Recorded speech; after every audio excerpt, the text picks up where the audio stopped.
Mi nombre es Jason Jair Coronaventura y mi tema de presentación es dispositivo de tratamiento térmico por efecto Joule basado en un sistema embebido.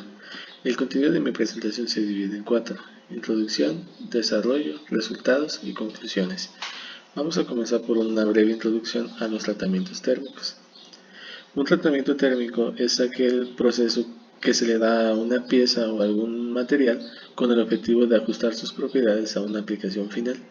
Estos suelen conllevar exposición a altas temperaturas que propician la aparición de fenómenos como la oxidación y la decarburación. Estos fenómenos, en materiales como el acero, afectan negativamente las propiedades como la dureza, la fuerza o la duración de este, entre otras. Y en la industria, a estos fenómenos se les da seguimiento mediante metalografías.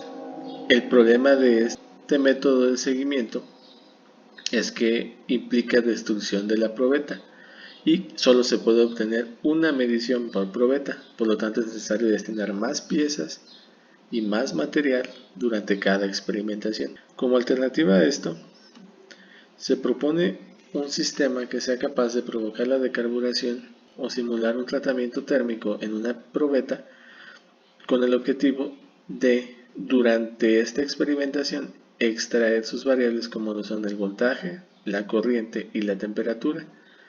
Todo esto controlado por un sistema embebido como la BeagleBone Black que guarde los datos, esperando que estos datos sean útiles para un estudio posterior con respecto a la decarburación y sus efectos en las piezas. El desarrollo seguido para lograr este objetivo comienza por la elección de los sensores. Para esto se selecciona un sensor de corriente de efecto Hall con salida en corriente y un sensor de temperatura infrarrojo con salida en corriente también. Y para la medición de voltaje se utilizan dos puntas que se fijan sobre la superficie de la pieza, en los cuales se están esperando valores de voltaje que van de 0 a 400 mV. Los circuitos de acondicionamiento para los sensores en salida a corriente son convertidores de corriente a voltaje, mientras que para las puntas son amplificadores no inversores. La implementación del sistema de calentamiento comienza por la fuente trifásica, a la cual con ayuda de un transformador se le reduce el voltaje hasta 6 volts de diferencia entre fase y fase y mediante circuitos de comparación se obtienen 6 pulsos PWM a partir de comparaciones entre estas fases para poder disparar el puente rectificador SCR. El ciclo de servicio de estos pulsos PWM está controlado por un valor de referencia externo que proviene de la tarjeta BeagleBone. Una vez controlado el puente rectificador, su salida pasa por un filtro pasabajas compuesto por un inductor de 130 microhenrios para llegar finalmente a la probeta. Las especificaciones de las probetas tienen un área transversal de 3 milímetros, un largo de 26 milímetros y están hechas de acero 1045.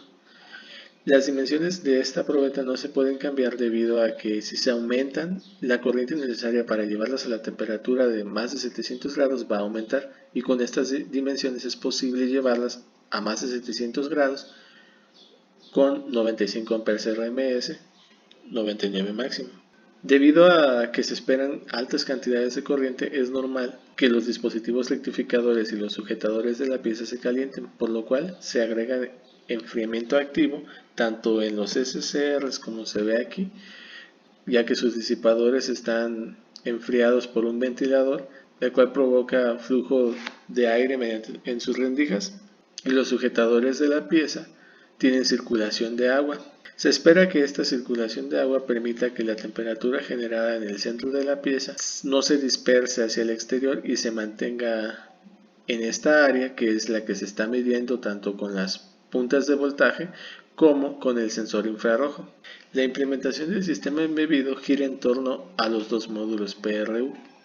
El usuario comienza proporcionando los valores del periodo de medición y el número de mediciones. Después el controlador se encarga de comenzar los módulos PRU, para lo cual un módulo PRU se encarga de medir las tres variables de los sensores, para después el módulo PRU2 mediante la memoria compartida acceda a estos valores y los convierte en un arreglo para después mandarlos al controlador, y este a su vez los escribe en un archivo de datos.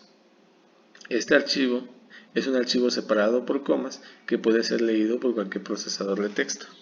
Es importante mencionar la ventaja que tiene utilizar estos módulos PRU, ya que el tiempo que hay entre cada una de estas mediciones, que es completamente diferente al periodo de medición, es mínimo. Es decir, en Debian se tienen tiempos en el orden de los milisegundos entre cada medición de cada canal, y al hacer el control directo por los PRUs, se evitan todos los inconvenientes del sistema operativo y se obtienen tiempos de medición en el orden de los 10 microsegundos, que es una mejora bastante considerable en comparación a Debian. Pasando entonces a los resultados, tenemos las señales de comparación entre fases, tanto su comparación positiva como su comparación negativa. Esto con el objetivo de hacer 3 comparaciones y sus inversas para obtener los 6 pulsos PWM.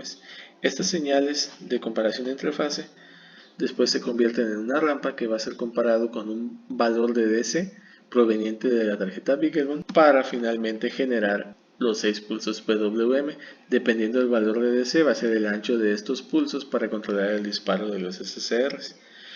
La ventaja de hacer estas comparaciones analógicas es que ya se tiene la sincronía y no hay riesgo alguno de que se desincronicen. Si tuviéramos una rectificación del 100% en el sistema, la salida de este en voltaje sería como se muestra en la señal azul, y con el filtro implementado, esta salida cambiaría a como se muestra en la señal roja.